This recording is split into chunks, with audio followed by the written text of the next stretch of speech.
रना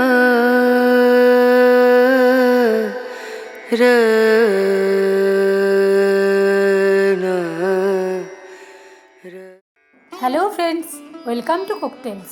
আজ আমি আপনাদের সাথে শেয়ার করে নিচ্ছি লাড্ডু বানানোর রেসিপি। একদম দোকানের মতো মিহিদানার লাড্ডু কিভাবে বানাই তা জানতে ভিডিওটি শেষ অবধি দেখতে থাকুন। প্রথমে একটা পাত্রে পরিমাণ মতো বেসন নিয়ে তার মধ্যে সামান্য ফুড কালার দিলাম। এরপরে অল্প অল্প করে জল দিয়ে বেসনটাকে ভালোভাবে ফেটিয়ে নিচ্ছি। বেসনটা ফেটাতে ফেটাতে আপনাদের সাথে কিছু কথা শেয়ার করি। এই লাড্ডু বানানোর আইডিয়াটা কিন্তু আমার বরের।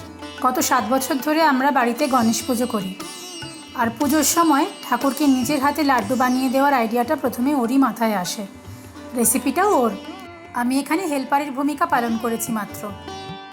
ব্যাটারটা তৈরি হয়ে গেছে। এবারে একটা কড়াইতে তেল এবং ঘি একসাথে গরম করে মিহিদানাগুলো ভেজে নেব। ভিডিওতে যেরকম দেখতে পাচ্ছেন ঠিক এরকমই একটা ছান্তার মধ্যে দিয়ে বেসনের ব্যাটারটা তেলের মধ্যে দিতে হবে। তেলের মধ্যে দেওয়ার সময় ছান্তাটাকে একটু ঝাঁকাতে হবে যাতে মিহিদানাগুলো খুব সুন্দর শেপে তেলের মধ্যে পড়তে থাকে।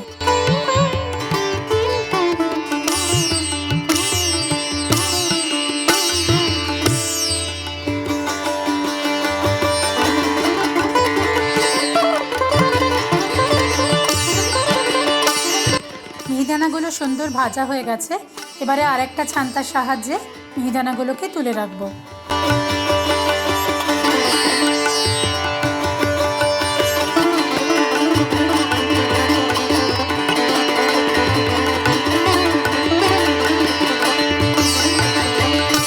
মিহিদানাগুলো ভাজা হয়ে যাওয়ার পরে এবারে বানাবো চিনির রস। এজন্য কড়ার মধ্যে নিয়েছি পরিমাণ মতো জল, চিনি, তার সাথে নিয়েছি এলাচ গুঁড়ো, কেওড়া জল, গোলাপ জল আর কিছু কেশর। সব উপকরণের পরিমাণগুলো আমি ডেসক্রিপশন বক্সে দিয়ে দেব। চিনির রসটা ফুটতে শুরু করেছে। গ্যাসটা একবার বন্ধ করে মিহিদানাগুলো চিনির রসে দিয়ে দেব।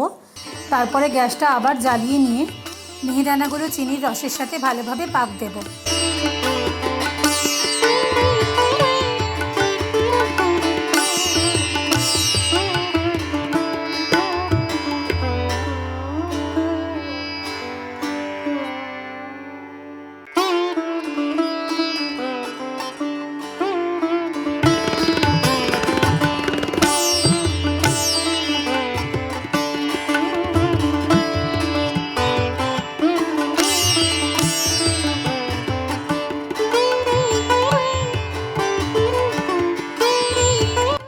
ভালোভাবে পাক দিয়ে যখন মিশ্রণটা বেশ ছিটছিটে হয়ে যাবে তখন গ্যাসটা বন্ধ করে এর মধ্যে দিয়ে দেব চারমগজ।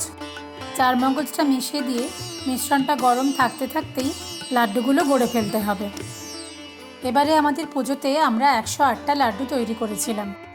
আমাদের পুজো 7 বছর হয়ে গেলেও নিজের হাতে লাড্ডু বানানো আমরা শুরু করি 4 বছর আগে থেকে। তার মধ্যে এই বছরের বানানো লাড্ডু অন্যান্য বছরগুলোর তুলনায় হয়েছিল বেশি পারফেক্ট। সেজন্যই ভাবলাম রেসিপিটা আপনাদের সাথে শেয়ার করে নিই।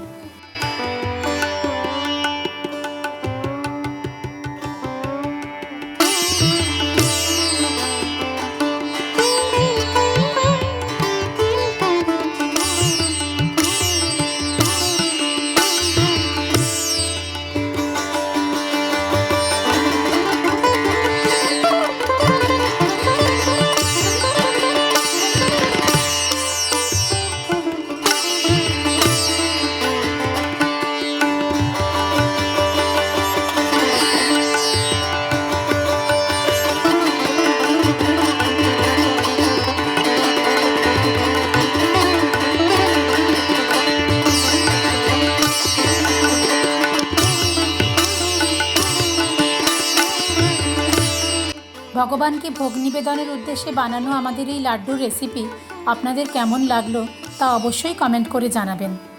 যদি ভালো লেগে থাকে ভিডিওটা লাইক আর শেয়ার করে দেবেন, আর আমার চ্যানেলটা সাবস্ক্রাইব করতে ভুলবেন না যেন। খুব শিগগির আসছি নতুন রেসিপি নিয়ে। টাটা।